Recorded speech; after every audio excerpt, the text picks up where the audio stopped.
Muito bem, voltamos com mais um bloco do Unisul TV Esporte. Hoje um programa especial, tem um ilustre visitante aqui na região, Djalma Santos. A gente não se cansa de dizer que é um dos maiores nomes do nosso esporte aqui na lateral direita. O homem foi soberano por muito tempo na seleção brasileira. A gente inclusive vai falar daqui a pouco com histórias, com Pelé, com Garrincha, e a gente vai comentando aqui. Djalma, como é que foi a passagem pela Portuguesa, pelo Palmeiras? Já até comentou um pouco no bloco anterior sobre essa passagem no Palmeiras, a questão de discriminação, que tu conseguisse ter o espaço lá dentro do Palmeiras, mas o teu nome está marcado lá, né? Inclusive teve uma... Como é que foi essa história da venda da Portuguesa na época do Palmeiras e uma parte desse dinheiro até foi para a construção do Canindé? Aconteceu isso mesmo? A Portuguesa comprou o Canindé de São Paulo, que era a Ilha da Madeira, né, que eles chamavam, né? E a Portuguesa queria reformar aquele estádio, então, e a verba, faltava um dinheiro. Então eu fui vendido para o Palmeiras. Estava no páreo o Fluminense, o Vasco e o Corinthians, mas eu optei pela Palmeiras porque eu tinha lá meus amigos. Aí eu fui para o Palmeiras, né? Eu fiquei lá mais 10 anos e pouco. Time muito bom. O valor na época seria equivalente a... Na época... Na época era um pouquinho a mais, né? Ia ser o quê? 1.500.000 por aí, né? Quando na Copa do Mundo deram pra gente R$1.000, era o fim do mundo. R$1.000. Então, quer dizer, era um baita prêmio na época. Mas era um dinheiro suficiente que dava a Portuguesa dar uns passos para arrumar seu estádio. O Djalma Santos jogou na Portuguesa, ele fez parte de uma das melhores equipes do clube em todos os tempos, ele jogou ao lado do Pinga, Julinho Botelho, Brandãozinho, conquistou o Rio São Paulo em 58, 55, o Fita Azul em 51 e 53. Lembra bem dessa época, desses jogos pela Portuguesa? Eu lembro, lembra em 51, a Portuguesa fez uma excursão à Europa, né? Nós fizemos lá 14 jogos, não perdemos nenhum jogo. Enfrentamos equipes boas. E acho que foi uma das primeiras equipes que saiu daqui do Brasil. Eu me lembro que lá na Suécia os meninos ainda passavam a mão na gente para ver se saía a cor.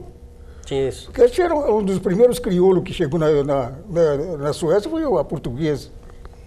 Mas foi uma excursão muito boa. Onde a Portuguesa não perdeu nenhum jogo. Enfrentamos equipes boas, como na Turquia, fizemos 3 jogos na Turquia, enfrentamos a seleção turca. Jogamos na Espanha, enfrentamos o Real Madrid.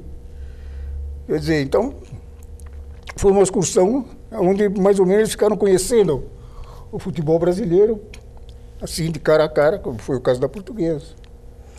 E pelo Palmeiras, tu participou de 498 jogos, é o 7º jogador que mais vestiu a camisa do Palmeiras.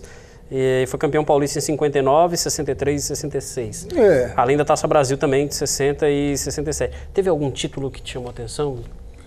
Não, título para mim... Que ficou marcado assim? Marcados são todos eles, né? Todos eles você tem que fazer um sacrifício. Mas cada um tem a sua história, né? Mas são uma história quase iguais. Quer dizer, você tem que fazer um sacrifício dentro da sua profissão para você ter êxito. E não adianta nada você, na sua profissão de repórter, fazer uma coisa sem vontade, então... A sua parte não vai ser boa. O meu dilema era esse, entrar dentro do campo, apresentar as coisas boas, né? E lutar por aquele resultado, que seria uma vitória, ou se perder de cabeça erguida, porque logicamente não é só o ganhar que enaltece a pessoa, é uma derrota que você sair de campo com a cabeça erguida. Então esse aqui era o meu caso, batalhar sempre, lutar sempre, vender uma derrota cara. E isso era uma vida de Djalma Santos que enganou muitos anos, né? Não. Jogamos aí em Palmeiras, Portuguesa, Seleção Brasileira, Seleção do Mundo. Enganou muito ponteiro esquerdo, na verdade, né? Muito ponteiro esquerdo teve trabalho aí, cara. Não, teve trabalho, tinha. Qual foi o ponteiro que deu mais trabalho pra ti nessa temporada? Em São Paulo tinha lá um canhoteiro que jogava muito bem, tinha esse Pepe dos Santos, na seleção teve aquele espanhol, o Gento. Quem era o espanhol? Quem era o espanhol? Era o Gento. Gento era um... Ah, sim. O Skogren na seleção sueca, quer dizer, eram jogadores que a gente tem que marcar mesmo. Me lembro que na Suécia nós tínhamos lá um espião, o professor Ernesto, e a gente sempre perguntava, porque ele ia ver o adversário que era do Brasil, porque antigamente não tinha essa televisão, essa facilidade de você ver o tape lá, a gente está sabendo o que vai acontecer, o que o cara faz. Antigamente era na conversa. Então o professor Renato sempre falava, opa, o homem lá, como é, professor? E o inimigo lá, como é que... Ixi, o inimigo é terrível, ponta esquerda, tem uma saúde, que não sei o quê, quer dizer... Então aquilo era bom, a equipe do inimigo. Motivava ainda mais. É lógico, porque se você vai para uma ideia, se ele chega para a gente e fala, o time é ruim, quer dizer, você entra no campo meio, né? À vontade, quer dizer, aí você é surpreendido. Agora ele sempre dizia que o time adversário era muito bom, então você já entrava precavido, sabendo que você ia encontrar pela frente um adversário difícil, como foi o caso desse ponto esquerda da Suécia, Skoglund, que ele chegou para mim e falou, como de fato entrou o homem no campo, era um rapaz forte, né? Primeiras jogadas foram umas jogadas um pouco mais difíceis, mas depois, graças a Deus, tem sorte, nós vencemos a partida, aquela memorável, que eu entrei naquela última partida, aí eu, inclusive, chegou no fim, lá na noite, lá, a seleção do mundo de Djalma Santos, falei, esses caras são meus amigos, que jogam uma partida só, né? Mas teve que marcar o cidadão lá, porque era difícil. E era uma final de Copa do Mundo. Tanto é que ele foi para a seleção do mundo também, como ponto esquerdo. E mas bem o Brasil venceu. Venceu por quê? Porque o Brasil tinha os dirigentes que estavam com a cabeça no lugar. Os dirigentes que nos davam liberdade dentro de um limite. Que diz assim, sexo na seleção, não tinha problema nenhum, desde que você fazia as coisas dentro do regime, com moderação. Se você beber água demais, você morre afogado. Então, a gente saía todo mundo, o grupo saía, eram homens normais como os outros. Fazia o que tem que fazer, alguns que queriam, não, vamos embora que está na hora. Então era uma equipe que todo mundo trabalhava para o ideal.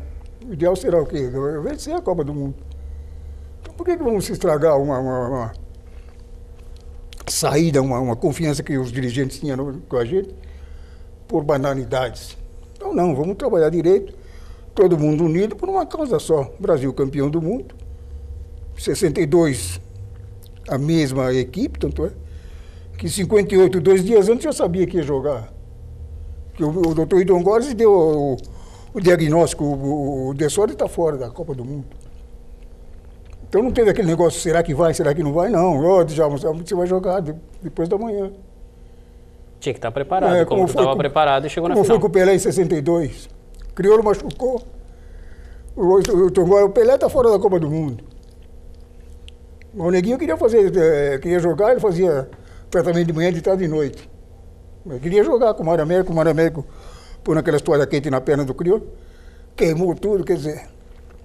Quando ele quis fazer teste, o Carlos Nascimento brecou, não vai fazer teste nenhum, o médico já deu o diagnóstico. Quer dizer, eram pessoas que você conversava. Na Copa de 62, nós estamos uma distância de 100 e tantos quilômetros longe de Santiago. Aí eles queriam mudar a concentração para vir para a cidade, para o hotel. Quer dizer, você está 40 dias lá numa concentração, que você sabe até o buraco da cama para você dormir, você vai mudar de um dia para outro. Não vai te fazer bem a própria comida. Então nós conversamos, trocamos ideia, não, continuamos aqui. Como é que vamos fazer? Isso mostra que a preparação fora de campo é fundamental também, não só a questão técnica. Acho que é fundamental. Djalma, vamos falar mais sobre Copa do Mundo. O assunto dá para ir longe aqui, nós vamos falar mais sobre a Copa do Mundo. Vamos para um rápido intervalo. O Djalma continua com a gente aqui e aí a gente vai falar sobre as Copas do Mundo e as 4 que o Djalma Santos participou. 2 ele venceu. A gente já volta.